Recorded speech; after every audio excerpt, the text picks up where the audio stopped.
Everyone, welcome back to my channel. आज का जो वीडियो है वो आर्ट मटेरियल के ऊपर है कि अगर रियलिस्टिक ड्राइंग आपको बनाना है तो डेफिनेटली कुछ मटेरियल्स आपके पास, बेसिक्स मटेरियल आपके पास होना बहुत ही ज़्यादा ज़रूरी है। ओके, सबसे पहले तो मैं अभी जो आपको बताऊंगी मटेरियल के बारे में तो वो आपके पास होना ही चाहिए, बट आपके पास सबसे पहले तो स्किल होना बहुत ज़्यादा ज़रूरी है। आप प्रैक्टिस किए हुए हो अच्छे से, आपकी प्रैक्टिस बहुत अच्छी होनी चाहिए। बिकॉज आप अगर प्रैक्टिस नहीं किए हो तो आप कितने भी मटेरियल ले आओ तो वो ड्राइंग नहीं बनेगी। मीन्स अगर आपके पास स्किल अच्छी है तो आप नॉर्मल मटेरियल में भी बहुत अच्छा ड्राइंग क्रिएट कर सकते हो। बट अभी क्या है कि मैं नॉर्मल बेसिक्स कुछ मटेरियल बताऊंगी आपको, जिससे कि आपका जो ड्राइंग है उसमें बहुत ही ज़्यादा इम्प्रूव हो सकता है। ओके तो अभी क्या है कि वीडियो को स्टार्ट करते हैं। तो सबसे पहले मैं यहाँ पे आपको पेंसिल्स के बारे में बताती हूँ। पेंसिल में आपको कौन कौन सा यूज़ करना चाहिए। ओके, अभी सबसे पहले मैं आपको रिकमेंड करूँगी आर्ट लाइन, जो कि मैं हमेशा यूज़ करती हूँ, और मैं अभी बिगनर्स को भी यही रिकमेंड करूँगी कि ये वाला आप यूज़ कर सकते हो। बिकॉज़ अभी क्या इसमें क्या है कि ये बहुत चीप प्राइस में आ जाता है और इसका जो रिज़ल्ट है वो भी बहुत अच्छा रहता है, इसलिए मुझे ये पर्सनली बहुत ही ज़्यादा पसंद है, ये आर्ट लाइन की पेंसिल।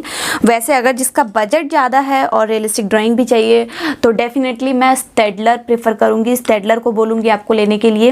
एंड स्टेडलर बहुत ही अमेजिंग रिजल्ट देता है, बट इसका क्या है, प्राइस थोड़ा हाई है। जिसका बजट कम है वो आर्ट लाइन की यूज़ कर सकते हो। ओके, एंड डर्वेंट की है तो डर्वेंट की भी आप ले सकते हो, ये रिजल्ट अच्छी देती है। बट अगर आपको रेंज हाई जाना है और फिर रियलिस्टिक ड्राइंग भी चाहिए तो मैं डेफिनेटली आपको स्टेडलर प्रेफर करूँगी। एंड अभी और नॉर्मल प्राइस में मैं आर्ट लाइन प्रेफर करूँगी। इसको आपका अगर मन है, किसी किसी को पसंद आता है इसका रिजल्ट, बट मुझे उतना कोई खास नहीं लगा, इसलिए मैं अभी इन दोनों को ज़्यादा प्रेफर करूँगी। ओके, ये पेंसिल की होगी।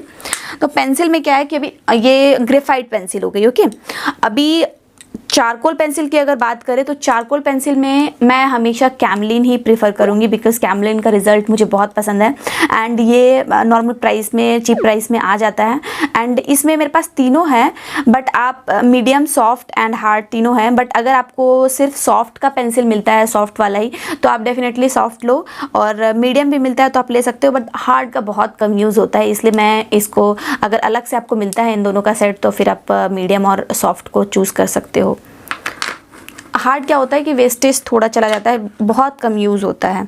एंड अगर मैकेनिकल पेंसिल की बात करें तो मैकेनिकल पेंसिल, रियलिस्टिक बनाना है ड्राइंग तो मैकेनिकल पेंसिल का जो है बहुत इंपॉर्टेंट रोल है। बिकॉज ये मैकेनिकल पेंसिल जो होता है फाइन लाइंस, छोटे छोटे एरियाज़ को हाईलाइट करने में बहुत हेल्पफुल रहता है, इसलिए मैं प्रेफर करूँगी इसको। मेरे पास वैसे सकूरा की है, बट ये थोड़ी इसका जो रेंज है वो थोड़ा सा हाई है। अगर आपको सकूरा नहीं लेना है तो आप नॉर्मल स्टेशनरी शॉप में जाकर के, आप 50 रुपीज़ के अंडर में आपको बहुत सारी मैकेनिकल पेंसिल मिल जाएगी, तो आप उसके ले सकते हो। ये मुझे सकूरा के साथ ये लेड मिला था, HB का है।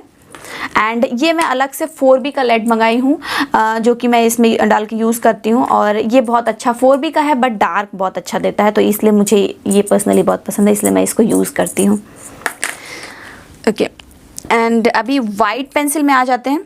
तो रियलिस्टिक ड्राइंग अगर आप करना चाह रहे हो तो डेफिनेटली वाइट पेंसिल आपके पास होना बहुत ज़रूरी है। एक मेरे पास नॉर्मल अप्सरा की पेंसिल है, इसको आप यूज़ कर सकते हो अगर जिसका बजट ज़्यादा नहीं है तो। एंड एक ये है मॉन्टमार्टे का, तो अगर थोड़ा सा हाई रेंज में जाना चाहते हो तो आप ये भी ले सकते हो। ओके, जेल पेन में बहुत सारे जेल पेन हैं, लेकिन आपको नॉर्मल जेल पेन में जब अगर काम हो जाता है, नॉर्मल जेल पेन आप ले सकते हो, तो मैं नॉर्मल जेल पेन का ही प्रेफर करूँगी। ये रिज़ल्ट ठीक दे देता है, कोई इशू नहीं होता है इसमें, और रियलिस्टिक ड्राइंग के लिए ये। शार्पनर में मैं नॉर्मल अप्सरा का है। एंड जैसे कि ये वाला, अगर आपको इस टाइप का लुक चाहिए तो मैं इससे क्रिएट करती हूँ। ये जो शार्प करती हूँ मैं इससे करती हूँ, एंड इससे करती हूँ। तो अभी क्या है कि आप शार्पनर से, अगर आपको नॉर्मल शार्प करना है तो आप शार्पनर से कर सकते हो, और अगर आपको थोड़ा पॉइंट को बढ़ाना है तो आप डेफिनेटली इससे करो। इससे ये भी नॉर्मल मुझे लगता है कि 50 रुपीज़ के अंडर में ही मिल जाएगा आपको। Okay, come to the eraser में मैं वैसे रियलिस्टिक ड्राइंग के लिए मोनो ज़ीरो इरेज़र का यूज़ करती हूँ, बट ये थोड़ा हाई रेंज जाएगा, तो मैं डेफिनेटली आपको अपने हर वीडियो में बताती हूँ कि आप नटराज का इरेज़र यूज़ कर सकते हो, बट इसकी एजेस जो है शार्प होनी चाहिए। एंड इसका जो, अगर आपका शार्प नहीं है एजेस तो डेफिनेटली आप इसे कट करो एंड देन उसको शार्प पॉइंट बना करके उसके बाद आप यूज़ कर सकते हो, ये भी बहुत अच्छा रिजल्ट देता है। एंड मेरे पास एक और इरेज़र है जो कि है this, this is called needable eraser. ये जो है नीडेबल इरेज़र है, ये हम इसको मोल्ड कर सकते हैं किसी भी फॉर्म में, शेप दे सकते हैं हम इसको, हम जैसा चाहें, एंड इसको आप इरेज कर सकते हो इससे भी बहुत फाइन लाइंस जो है इरेज हो जाती है। आप इसका पॉइंट बना करके एंड देन इस एरिया से आप इरेज कर सकते हो बहुत अच्छे से। एंड ब्लेंडिंग पोर्शन पे आते हैं। ओके, अभी ऑलमोस्ट तो हो गया है हमारा, बस ब्लेंडिंग पोर्शन बचा है। ओके, तो ब्लेंडिंग पोर्शन में अगर आपके पास बजट है तो आप ये ब्लेंडिंग टूल ले सकते हो। ओके, ब्लेंडिंग टूल ले सकते हो आप। ब्लेंडिंग टूल में क्या है, ये मॉन्टमार्टे का है, अराउंड 2 या 300 के आसपास का है ये वाला, तो आप इसको ले सकते हो। एंड उसके बाद ब्रश, ऑब्वियसली मैं रियलिस्टिक ड्राइंग में ब्रश का बहुत ज़्यादा यूज़ करती हूँ, एंड ब्लेंडिंग स्टम्प्स का भी। अब ब्रश तो आपको नॉर्मल रेट में, ये आप मेकअप ब्रश भी ले सकते हो, एंड नॉर्मल आपको शॉप में भी, स्टेशनरी शॉप में मिल जाएगा ब्रश, तो वो कम रेंज का आप ले सकते हो, उससे भी इफ़ेक्ट आ जाएगा। ओके, एंड और आपको कम रेंज में जाना है तो डेफिनेटली मैं ये एयरबड का यूज़ करने बोलूँगी आपको। एयरबड से क्या होता है कि छोटे एरियाज़ में जैसे ब्लेंडिंग स्टम्प काम करता है, आप इसकी जगह पे अगर आपका रेंज ज़्यादा नहीं है, आपका बजट ज़्यादा नहीं है, तो आप एयरबड का यूज़ कर सकते हो। एयरबड दे देता है अच्छा ब्लेंडिंग। एंड डेफिनेटली आपको टिश्यू पेपर भी चाहिए, टिश्यू पेपर भी होना चाहिए ब्लेंडिंग के लिए। अगर टिश्यू पेपर तो नॉर्मल मिल जाता है तो इसका इशू नहीं होना चाहिए, और टिश्यू पेपर से भी अच्छा ब्लेंड कर सकते हो आप। ओके, तो ऑलमोस्ट आई थिंक सारा हो चुका है हमारा।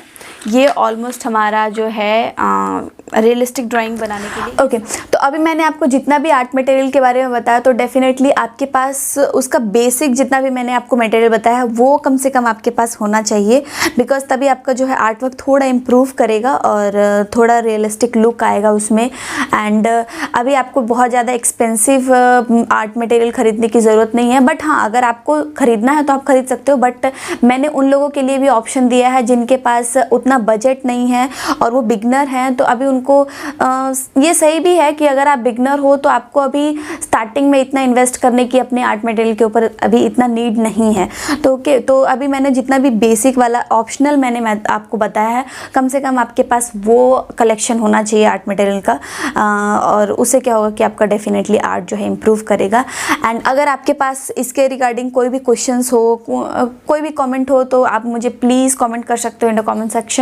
और उसका अगर आपके पास कोई डाउट हो इसके रिगार्डिंग तो डेफिनेटली आप कमेंट कर सकते हो मुझे, एंड आप मुझे इंस्टाग्राम पे भी फॉलो कर सकते हो, लिंक मैं डिस्क्रिप्शन में डाल दूँगी। एंड चलिए मिलते हैं नेक्स्ट वीडियो में और भी इंटरेस्टिंग टॉपिक के साथ। Till then stay safe, stay healthy, bye bye.